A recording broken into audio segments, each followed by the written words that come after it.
I now look to Amali Yeshitela to continue the case for the proposition.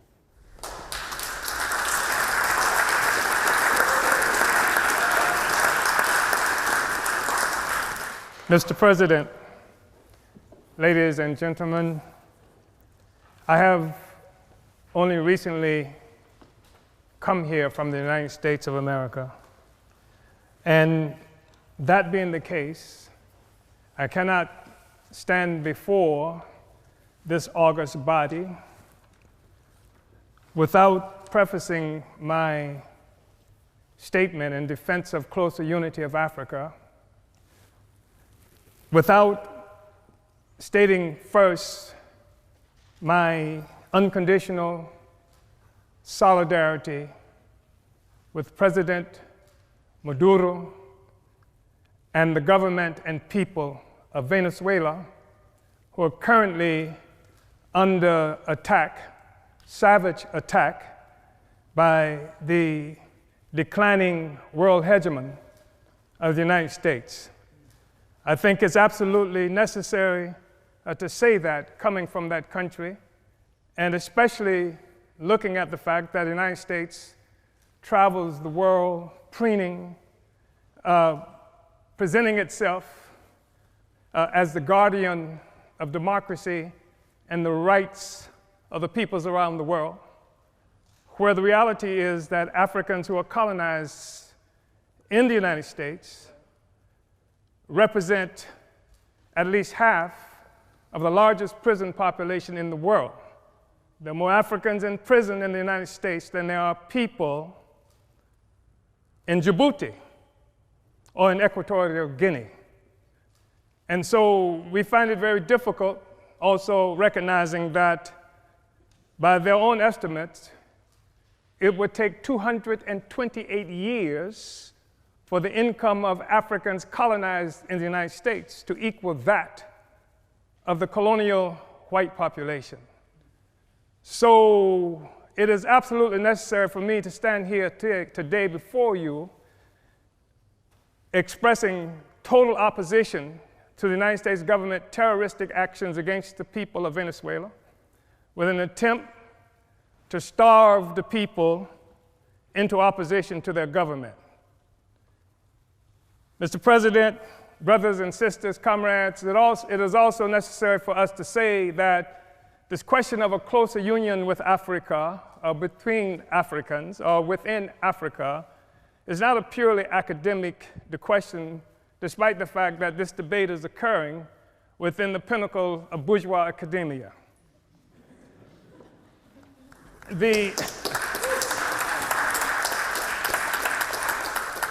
That there is a natural, historical inclination for Africa and African people to be united, which is one of the reasons I am here today.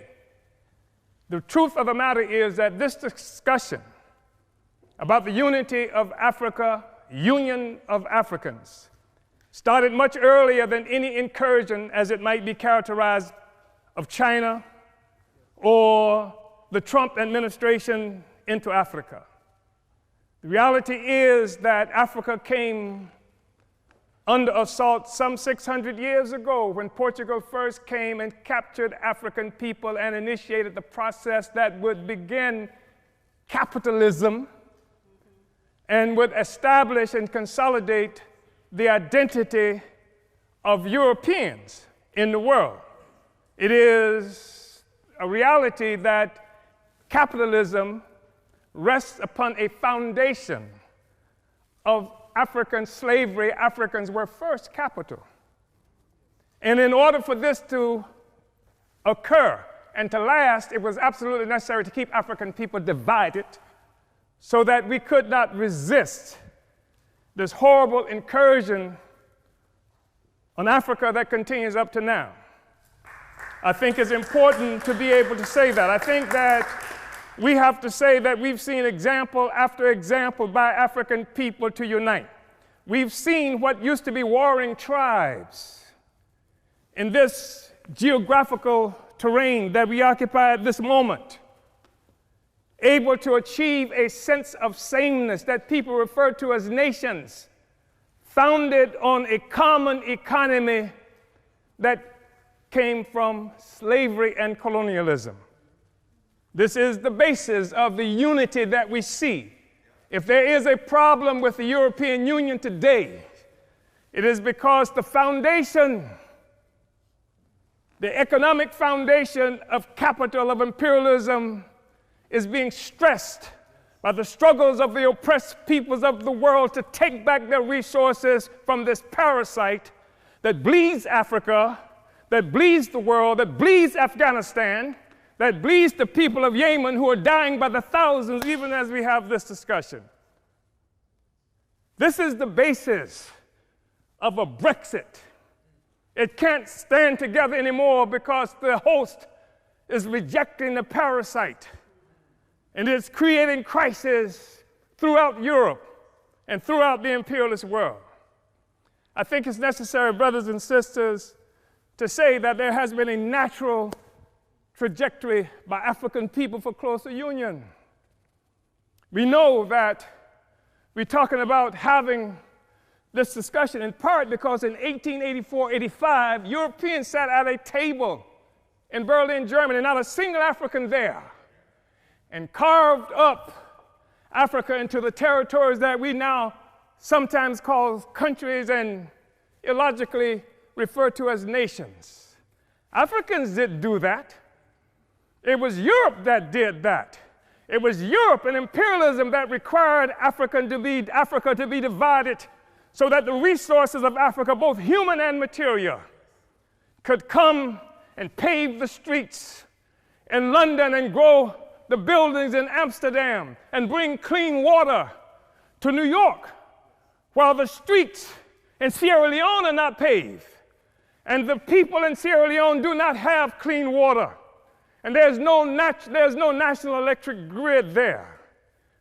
It is necessary to keep Africa divided by European imperialism and by all the imperialism in order to continue to suck the resources from Africa so that cell phones could exist here, so that Steve Jobs and the others could achieve some great notoriety from the coltan that comes from Congo, where Leopold killed at least 12 to 15 million Africans in order to conquer and keep Africa in the condition it's in today. We talk about a united Africa and African Union because of what European imperialism has done to Africa to keep us divided. We know it's true. We saw 100 years or so ago, Marcus Garvey organized the Universal Negro Improvement Association and African Communities Leagues that stretched across the globe.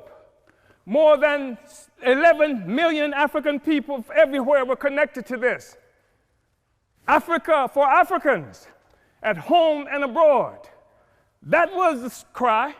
Not Africans for Nigerians that didn't even exist until the British created it in 1915.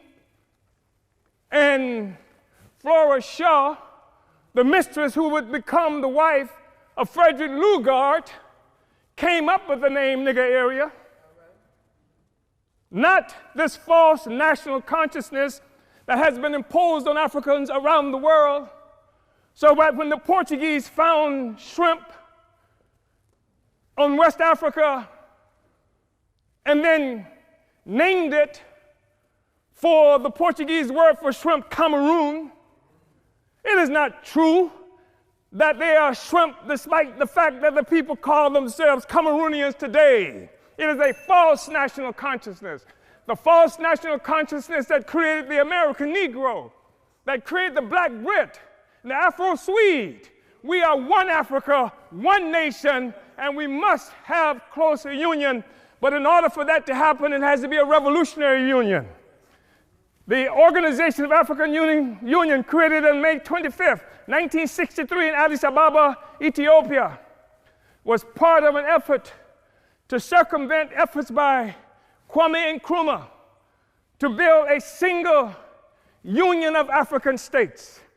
And instead, we come up with an Organization of African Union that codified the colonial borders that were created by Europe in 1884 and 85.